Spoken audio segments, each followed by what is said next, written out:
माँ, ये क्या इतनी रोटियाँ क्यों बना दी? आपको तो कुछ समझ में ही नहीं आता।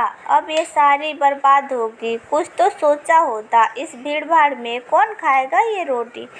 एक सांस में सुनकर हाथ रोक खड़ी हो गई पद्मा जी। आंखों में पानी आ गया। खुद को शर्म कर बोली, अरे बेटा, कई दिनों से दोनों दामाद बाबू और राहुल भी रोटी के लिए पूछ रहे थे। वो जो रसोइया आया है रोटी नहीं बनाता, पूरियाँ तेल में छान देता है। ठिठकी हुई सी पद्मा जी बोली।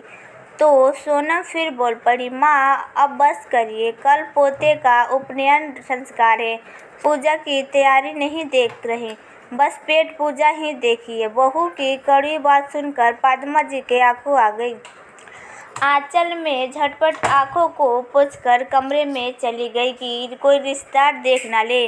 अपने कमरे में पहुंची, हाथ में आटा लगा हुआ था, जैसे कोई सुध ही न था। जाने क्यों हाथों को उलट पलट देखने लगी और देखते देखते कब अतीत की ये वही हाथ है न, और ये वही आटा जिसके लिए सिलाई कर उंगलियां टेढ़ी हो जाती थी, कपड़ों की तुरपाई करते करते उंगलियां छिद जाती थी।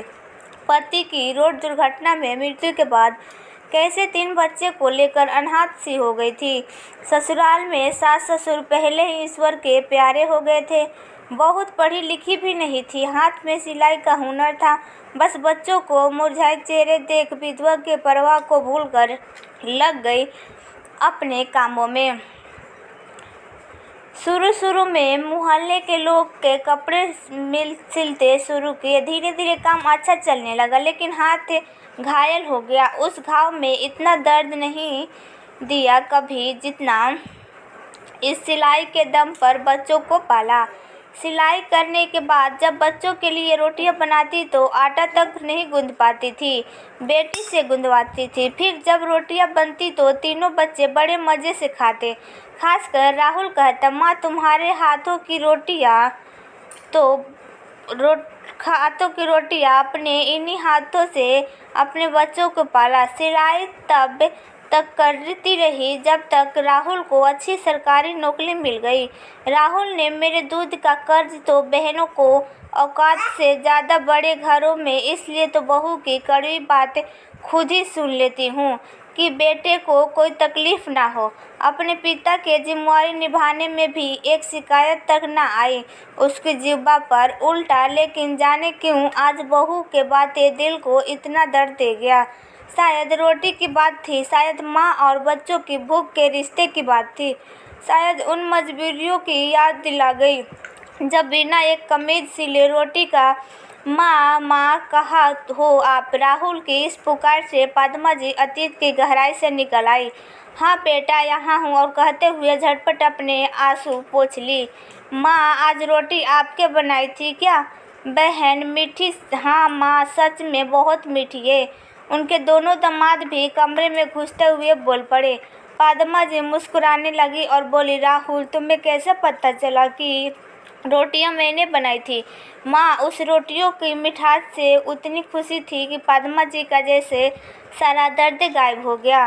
लगा जिसने मेरी तपस्या देखी है, कम से कम उसे तो उसका एहसास है, फिर क्यों दुखी होना? राहुल के माथे को सहलाते हुए बोली, तुम सब खुश रहो, बस यही चाहती हूँ।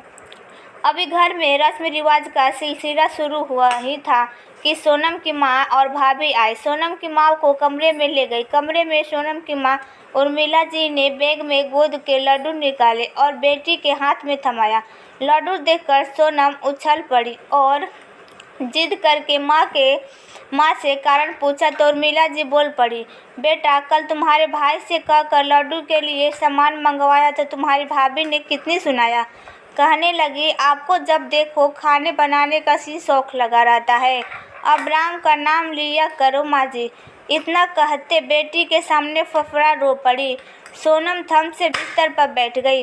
लगा जैसे किसी ने खींच लिया तमाचा मार दिया था। तभी सुबह ही तो उसके अपने सासू माँ का ये शब्द बोला था, उसे काटो तो खून नहीं। तभी पद्मा जी दोनों बड़े बड़े प्यार से मिले। सोनम देख रही थी, सुबह की बात की एक रेखा भी नहीं थी। सासू माँ के चेहरे पर अचानक वो सासू माँ के पैर पर गिर पड़ी और सुबह की बात के लिए माफ़ी मांगी। पद्मा जी ने सोनम को उठाकर गले लगा लिया और बोला, बेटा, हम बुजुर्ग हो गए हैं, लेकिन अभी भी हम बच्चों का भला ही सोचते हैं। आज हम थक चुके हैं, शरीर साथ नहीं दे रहा है, लेकिन अभी भी दिल में तुम्हारी पसंद का बनाने और हाँ माँ, मुझे माफ़ कर दीजिए। अब मुझे एहसास हो गया जब मेरी माँ के साथ वही सब हुआ।